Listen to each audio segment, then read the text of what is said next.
The mayor kicked these off during the campaign, and they were called Mondays with Marty. And he went around all the neighborhoods when he was campaigning, and it was an opportunity for him to talk to residents about any issue, any topic that you want to talk about, any question you want to bring up. And he thought that it worked so well that he wanted to make it part of his administration when he became mayor. So we turned it into Mondays with Mayor. So we have been all over the city, and this is the Mattapan edition.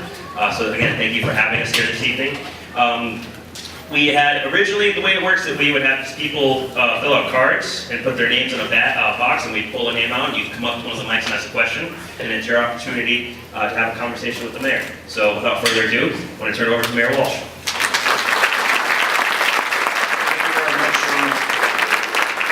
We're seeing a lot of things happen in this neighborhood that's positive. Some of the great development that we're seeing is the Mattapan Square revitalization that the Office of Neighborhood Services and the VRA are working right now on. They put out a planning study to make sure that we have a planning study happening. So in the past, what's happened is there's been a lot of conversations. There's been a lot of conversations about what's happening in the neighborhood. We're actually putting a study together to actually study the square to make sure that we move forward in a positive way that benefits the entire community.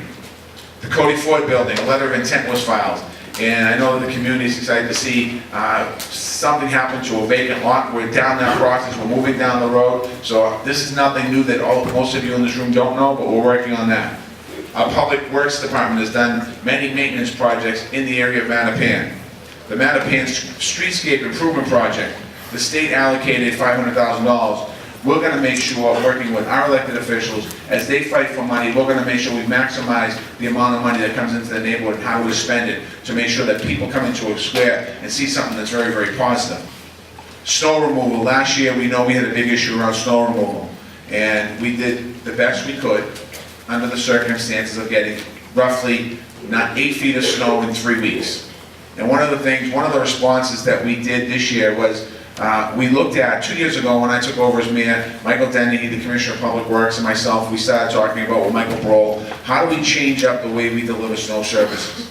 And 2 years ago when we did it, we didn't get a complaint. Because we were able to remove the snow, we got ahead of the storms, and it was a great first year, and I was very happy with the first year, because no one complained. And I thought that was easy. The next year, I was talking to Michael Dennehy, who was in early January, and at the time, we had only spent $4 million on snow removal, and I said, Michael, let me ask you a question. We have $14 million left in the budget. If we don't get any snow, do you think we can do more streets and sidewalks? He says, Mayor, I think you just jinxed us, but yes, if we don't use the snow, we can do more streets and sidewalks. $30 million later, we were in that situation. One of the biggest things we did, we purchased two truck-mounted snow blowers, which means that what we do is we take the snow, we'll be able to take the snow on a lot of streets this winter off the street. This year we have 2 trucks that are going to be removing snow, so as they go down the street, they're going to be able to take snow into a truck and take it away.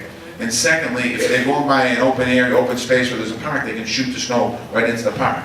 That's the way we're doing it. We're going to look at this every single year. So every year we're going to purchase more and more equipment like this. So as we get further out, year 2, 3, 4, you're going to see a lot better delivery of services. So if we do get a winter like last year, we had so much snow, we're not going to be pushing onto the corner. We're going to be taking it off the street. We've already secured places called snow farms this year. So because we already know that we're going to be storing snow in snow farms, and so we're working on that process. So I want to thank Public Works for that. LED lights. 95% of Mattapan is retrofitted with LED lights. Those are the better lights. They're smaller. They light up more. As you can see in your street, if you have the LED lights, it makes a tremendous difference. It cuts down on costs for taxpayers, but it also is more efficient and better light. The areas that we have finished, from Blue Hill Ave to Woodhaven Street, to Morton Street, Wilcock to Seaver.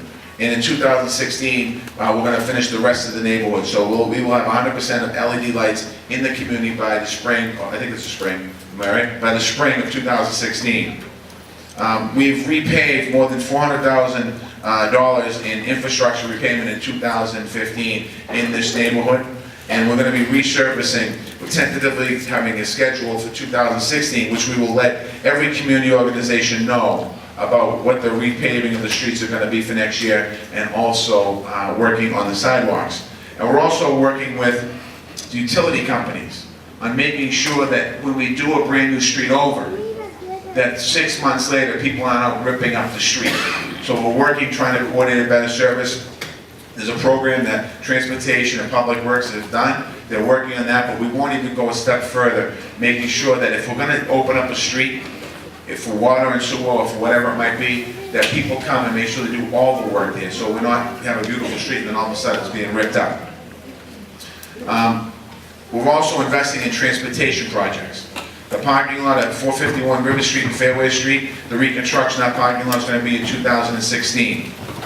We have new traffic lights coming to the intersection of Cummings Highway and Rockdale Street, Cummings Highway and Woodhaven Street. So we're working on upgrading our traffic light signals as well and making sure we have proper crosswalks so people can get across the street. So we have to make sure that those are some of the problems that we have in our neighborhoods.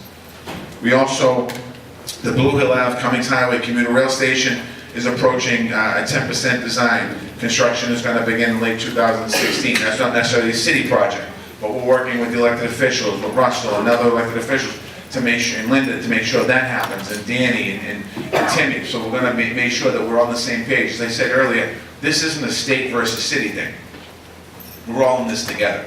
So if it's a public investment made into a neighborhood, everyone should get the credit, and if it doesn't happen, we should all take the criticism. So I want to make sure we put that out there. Right now in the city of Boston, we have total development happening in our city right now, $6.7 billion in construction. We have $11 billion in the pipeline. That's in almost every single neighborhood in our city. Some of that is downtown, some of that's big projects, trying to create more opportunities for jobs, but it's also housing. Right now we have 6,500 affordable housing units we're adding all across the city of Boston. Not just in one neighborhood. We're making sure that as we build affordable housing, we give people an opportunity to live in other neighborhoods, so we're making sure that's spread out throughout the neighborhood. Public safety. Part 1 crimes in beat 3 has gone down 9%. Homicides are down from 9 to 3 this year. Shootings are up by 6. Violent crime is down across the city of Boston. That doesn't mean we still don't have problems. We have many issues that we have to deal with. We're working with the Boston Police Department to make sure cameras get installed in Elmore Park. And I also want to just address real quickly the issue of unsolved homicides. It's something that we're taking very seriously in the city of Boston. It's something that we're working on. I know that there's many people that are passionate and care. We don't know about, they don't understand what happened to their loved one. But we're working to make sure that our cold cases, we try to solve those cases. We're working every single day. When it comes to accessibility to City Hall, many of you in the room already know how to do it. You contact Ruth or you have a connection in city government, but we transferred over to the 311 system. That 311 system is the new 4500 number. The 4500 number still does work, but we're asking people if you want to connect to city government, you just dial 311 and connects you right to City Hall. Also asking anyone who has a smartphone, if you have the Old Citizens Connect app on your phone, please download 311, you can download it right now. That connects you to city government. What we're seeing is in a lot of the cases, some of our calls are going down to people who are using the online app because they're getting responses back from city government. Niall Murphy's here from that office to talk about that. Workforce development, in the area of not necessarily city services, but opportunities to really make sure we train people for work. Our biggest problem, two of our biggest problems in the city right now, is lack of housing and lack of opportunity for employment. We just were awarded a $3 million grant from the Department of Labor and the federal government.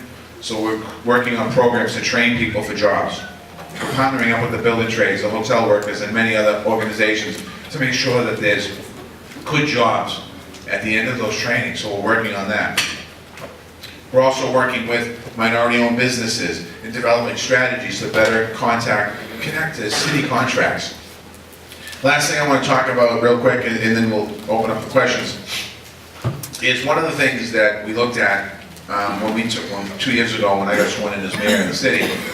We looked at across all different departments in the city, and we said that there are a lot of cars out there, and we got to figure out how do we get more people on public transportation, how do we make public transportation accessible to people. We have people that ride bikes to work and ride bikes around the community. How do we make sure that the streets are safer for the bikes? We talked about people, pedestrians are walking. How do we make people safer for walking? So we created a program called Go Boston 2030, which was a planning process where we started to look at transportation. And over 5,000 people got engaged in that process. Then we also appointed a Chief of Arts and Culture in the city of Boston, Julie Barros, and Julie's here tonight. And we started talking about what are we going to do with our arts and cultures, because our city is not just the Museum of Fine Arts and the Children's Museum and the big museums. We have a lot of local artists and they want to be able to connect to city government. So we started talking about creating more money for mass cultural grants, and we doubled that match. And we created a program, Creates Boston, which is a cultural planning process to look at our planning of arts and culture in the city of Boston. And then we started to look at our high schools in Boston. We said, okay, we have a lot of kids that are staying in school. Our graduation rate's getting better, but it's nowhere near it needs to be. I think it's 67% last time we saw it, and we're supposed to celebrate that. We said we have to do things a little differently. So we talked about redesigning our high schools. In our environment, we started talking about, we already did a lot in the environment in the city, but we wanted to do more in the environment. And we talked about a new planning process in the BRA and a new way we deliver things. So as we talked about all these different things, we said, okay, we need a planning process for what Boston's going to look like in the year 2030. And they actually sat down in rooms like this and they talked about issues that people in the neighborhood, about how to get Boston kind of moving. And that process brought us the downtown skyline, and that process brought us a pretty good economy here in the city. And for many years that worked. But we said we need something new now because times have changed. So imagine Boston 2030 is for everyone in this room, including some of the kids that go to school in this school. We want people to understand and help plan for what this city should look like for the next 10, 20, 30, 40 years. So when it comes to economic development, you should know and tell us what you want your neighborhood to be.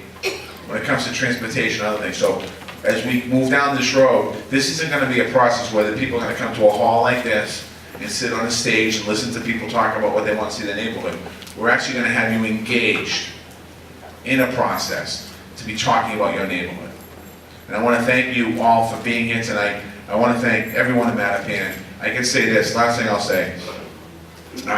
As I go around the city of Boston, we see a lot of neighborhoods changing in the city. I grew up in Columbia Road, St. Margaret's Parish, and I see my neighborhood changing that I grew up in. Moved to Savin Hill, and I see that neighborhood changing, and you see South Boston changing, and you see Roxbury changing, and you see a lot of places changing. What I mean by changing, there's a lot of new people coming in and moving in, and the people that live there and stayed in those neighborhoods kind of moved out. The one area of the city that I think is as stable, as strong as a rock, is Mattapan. And I've said this more than once. I say that because the people in this room, if I ask you if you're from Mattapan and you put your hand up, you're going to tell me you've been here for 30, 40, 50, 60 years. You don't have that many more neighborhoods anymore in the city of Boston. So I want to thank you for that. With that, I'm going to turn it over to take some questions. We have the whole city cabinet and department heads here. I also want to recognize that our superintendent of schools, Tommy Chang, is here. So we are here to answer all the questions. My name is Ismail Aristotle, and I go to West Roxbury Academy, and I'm part of my school's newspaper. And we wanted to know, to put in our next issue, what more can we as a community do to get our high school students ready for college? That's a great question. Let me just, one thing that we're trying to do is, as I mentioned earlier, we're talking about redesigning high schools, and really the students that are going to benefit from a redesigned high school are going to be some of the juniors and sophomores and freshmen that come into the school. The seniors that are there can start by setting a strong example for us. And I think that that's one of the things that we can do, that the kids that are focused on college can help by allowing me the story to tell to your peers that are under them in school. We're also working with many different organizations to try and help young people with some college grants and making sure that we can help them get on to be successful in college, to overcome that financial burden. And Ron Dorsey, who's my Chief of Education, I don't know if Ron's here, I think he's probably here.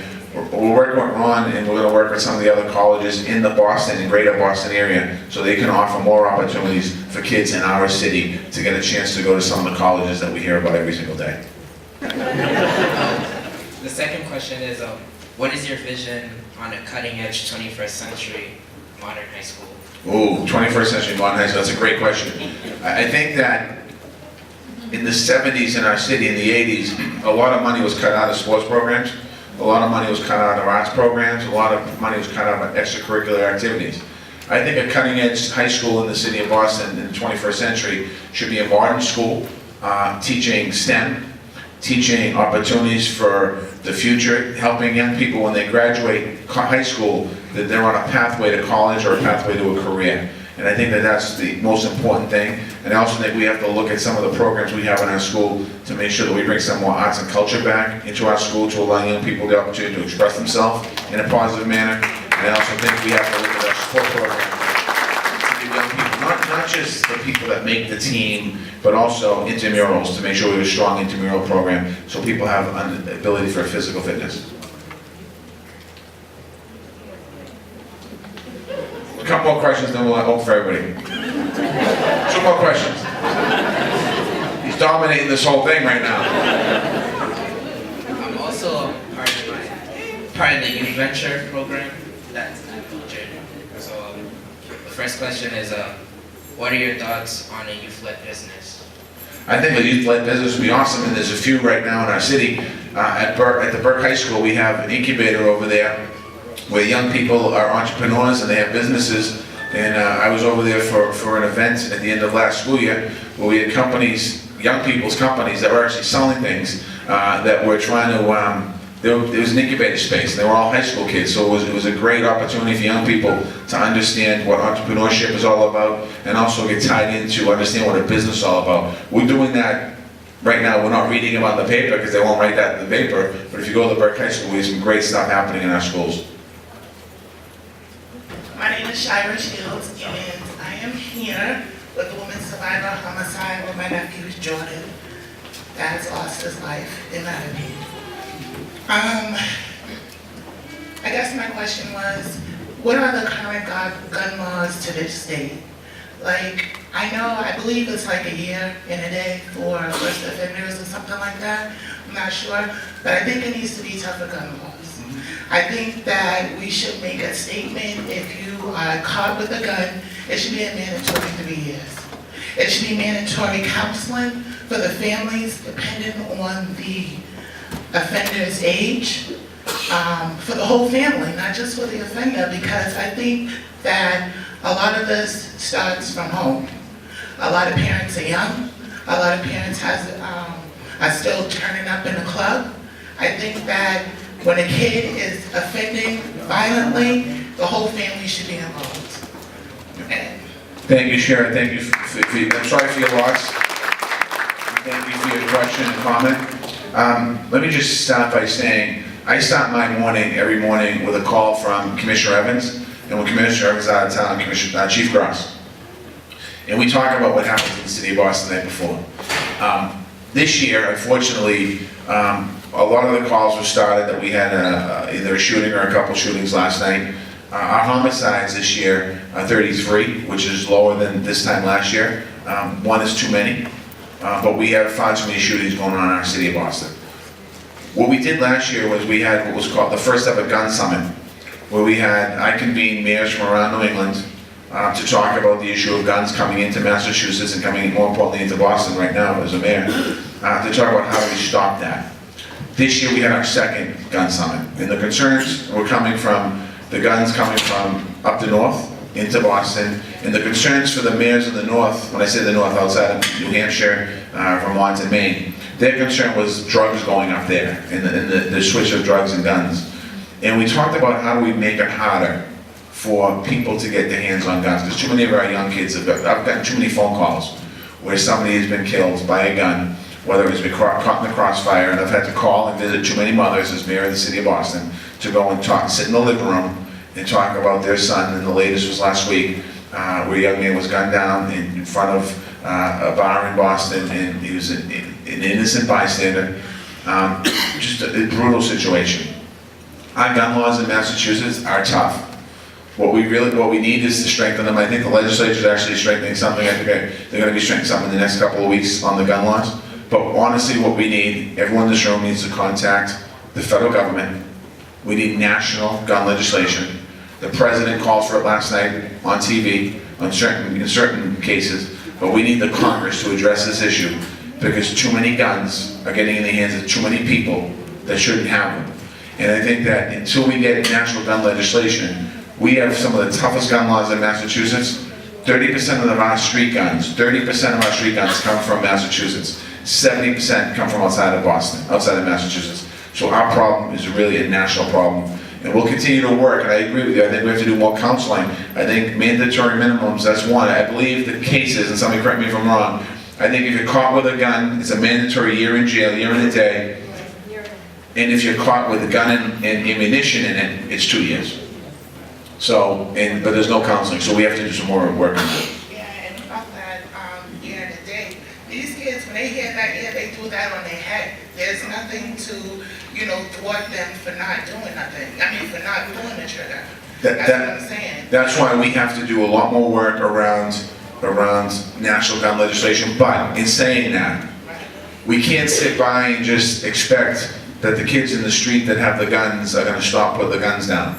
And we started a program in city government last year called Operation Exit, which is a program with the building trades that we went out working with the law enforcement, working with the district attorney's office to actually target young people that have had prior instances of violence, get them into the building trades. We'll be able to get 28 people into the program.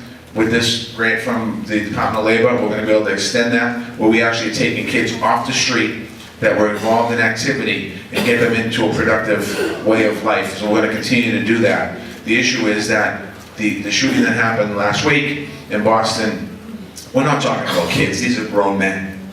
These are 28 to 30-year-old people, these aren't kids, these are grown men, so we have some work to do. Right, some are, but a lot of them are young. No, there's a lot of kids too, but some of the older ones too.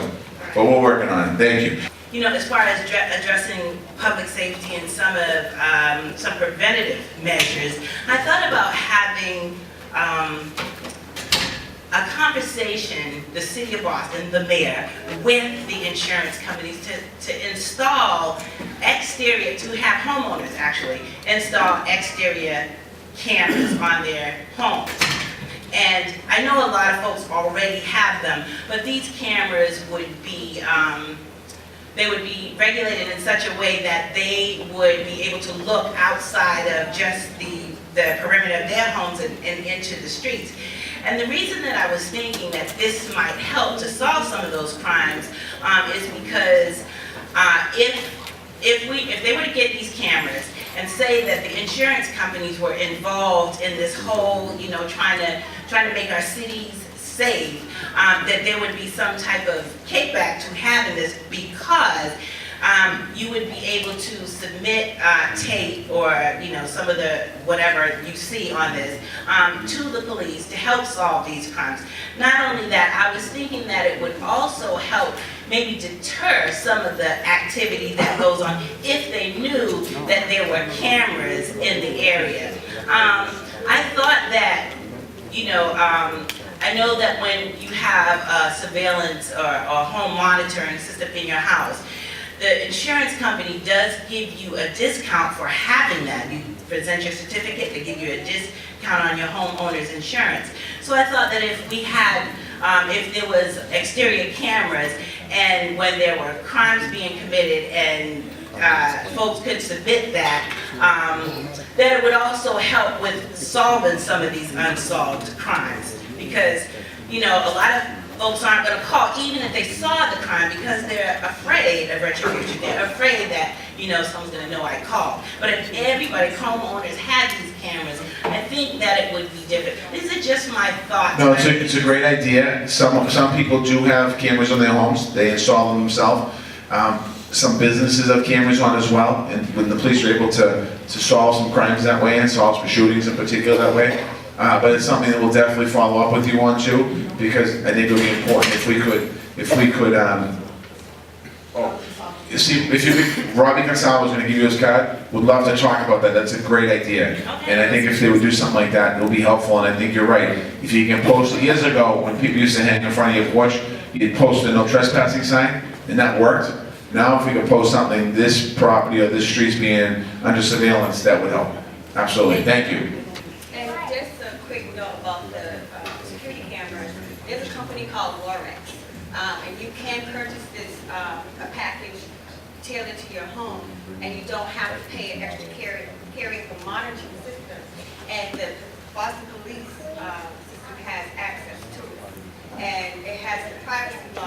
that only can give it to the Boston police, but you're not allowed to use it in other fashions because it's a recorded situation, so there are privacy laws. But lawrex.com, and it's, you don't have to pay for monitoring, you just need internet service, and you can install it yourself. Thank you.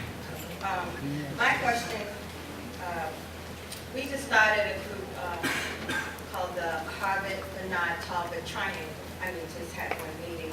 And I recognize that we have to, that you have set up programs like the 311 call, the liaisons and assigned to the community, work with the state reps and working with, you know, you have, I met Mr. Smith. So I see that you have this model that you are helping people to form communities and respond as a group, instead of individuals, which I think is great. But then you have different community groups. You have some that are funded that are supposed to create groups, and you have residents creating groups. So how can we make a kind of a structure that you're able to know what groups are formed, whether they're registered with the city or they're somehow known to the city, and then knowing the areas, and then you can know the loopholes that are not represented, and then use that data based on that community's needs and what they're going through to add to the census. And that way it would, because I know that people typically like to fill out those, but if people look more information about individual communities. The best way, thank you first of all for your question. The best way to do that is talking to Jerome, and what we do is we assign coordinators to different areas of the city of Boston. Those coordinators will work very closely with the elected officials in that area's office to let people know what's in the neighborhood. So I would suggest you sit with, Jerome will hook you up with the coordinator, and we'll work with you through who is in that area, who the elected officials are, what the organizations are, what the crime watches might be, what police stations cover that area, who your fire department is, just so you have your own liaison connections to these different organizations. And then if you meet on a monthly basis or bi-monthly basis, we will generally have, the city will generally have somebody at the meetings, and oftentimes the elected officials in those neighborhoods, like I used to go to Common Square, the Great Hall once a month, or if I went to Elmhurst Street or wherever it was, Pacific Association, we'd go and come to those meetings, so that's the best way to do it. Yeah, but how do you comprise that? We have the information, we'll get it to you, yeah. Okay, thank you. All right? Yeah, my name is Dwayne Kruger. I just was recently released from incarceration after serving 20 years in prison. And one of the concerns that I have, I've only been out for 2 weeks now, but I've been trying to get housing, vouchers for clothing and food, even food stamps. None of this is available. And so, as a person who served over 20 years in prison, being released back into society, to which I came from this very society, it's changed, completely changed. They have Charlie cards, but I do not know my way around town. Having said that, it's somewhat embarrassing, but what's more embarrassing, being a longtime resident of Massachusetts, being Boston specifically, there's nothing available for someone such as myself, who had just been recently released from incarceration. So one of the guys at the DTA agency says, well, you know what, that's the loophole in the system where you actually do not qualify because you're married and your wife makes $700 a week. So I can't get anything, and we can't pay our bills, but yet I can't get food stamps, clothing vouchers, housing, and had I not had my wife, I would be living on the street, hustling to get it done, hustling, to stay under the radar of the Boston police, just to have something to eat, just to have clothes on my back. So what kind of resources in the long run can we look forward to provide to people such as myself, specifically who's done 20 years in prison? I've only been out for 2 weeks. Well, one of the things, the Department of Transitional Assistance is a state-run program. So back when I was a state rep, there was somebody that went to the program. I can't speak for today. I don't know if the electeds came right now. I'm not going to ask them. But what I can say is that we're setting up training programs in city government to make sure that we catch your population, meaning somebody who comes out of jail, somebody who's looking for employment, probably needs some help for training, things like that. On the way back up the aisle, there's a gentleman up there, Donnie Tavares, go see Donnie, and he will work with you on hooking you up. And then we'll talk more longer term in city government. We do have some programs in our place right now, but grab Donnie, he'll give you his number and give him a call tomorrow. Thank you. I need a crossing guard at the intersection of Morton, West Selden, and Crossman Street. Unfortunately, it's a state highway, but it joins with the Boston Police Department. Right now, we don't have a crossing guard, and we have school buses that pick up at that intersection, Boston school buses, Metco school buses, and we have a high school, the Boston International. And those kids get off that bus and they cross that intersection, and it's dangerous. The other issue that I have is also about buses, but they're Boston public school buses. On my way here tonight, again, I saw parents waiting out on the corner of Fuller and Washington Street. It was 5:30. They're waiting for their kids to get off the bus. It's not a Metco bus, it's a Boston public school bus. We have to do something better about getting our children home at a decent hour of the evening. Thank you. Let me address the first one first. The first one, I just gave Chief Gross a nod. He gave me a nod back, and we'll work with our unit of crossing guards, and we'll work with the state. They don't have crossing guards. We'll work to see if we can place one of ours there. I think we have to get approval from them for jurisdiction, maybe. But once we get that approval, we'll work on that. The second issue of school bus transportation, it's something that we struggle with every single day because of the way the shifts are and the way that some of the way that our assignments are in the city. We have kids being assigned to a different part of the city. So for example, we probably have some kids that go to school in East Boston that are assigned to a school in East Boston that actually live in Mattapan. And we have kids that live in Mattapan, people that go to school in Mattapan that live in East Boston, and we're working on fixing those situations. We're trying to make sure our school buses are on time. There's no excuse for that. I do know that whenever we get complaints, 2 people behind you right now is the superintendent of schools, Dr. Tommy Chang, and he wrote that down and he's ready to jump on this. So we will make sure that we will talk to the company who runs our school buses for us on this situation to see if it's a common thing that happens. Yeah, because my concern is my kids were in the Metco program, and they were all home by 5:30, and they went to school in Lexington. So Boston has to get better. There are a couple schools in the city that the kids get home later than that because they have an after-school program. There are some schools like that, so I don't know if it's something wrong there, but we will check. I'll check into that. The superintendent will check into that tomorrow, and then let me know tomorrow. Mr. Mayor, before you came in and you was out there running for the mayor, we talked about this. I'm getting younger these days, so I want you to step up and, because I'm holding your feet to the fire. It's all right. Now, we talked about, this is for the Boston Police Department, okay? And I have been working on this for quite a while, and I haven't seen any progress, which the matter is getting worse. This is a decent van that pick up us as seniors and bring us down to your office on a Friday for these meetings for the Commission of the Elderly.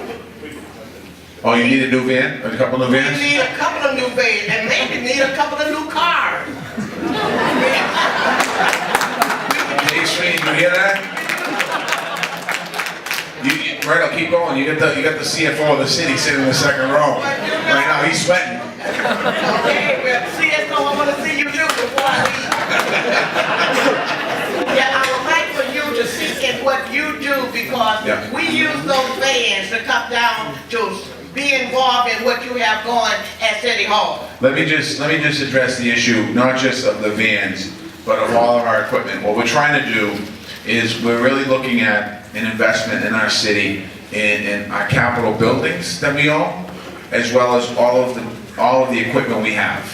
Example is our fire department have some old equipment that they're using. The maintenance group's trying to do everything they can to keep it up, but we have to make an investment at some point in our fire equipment as far as our trucks.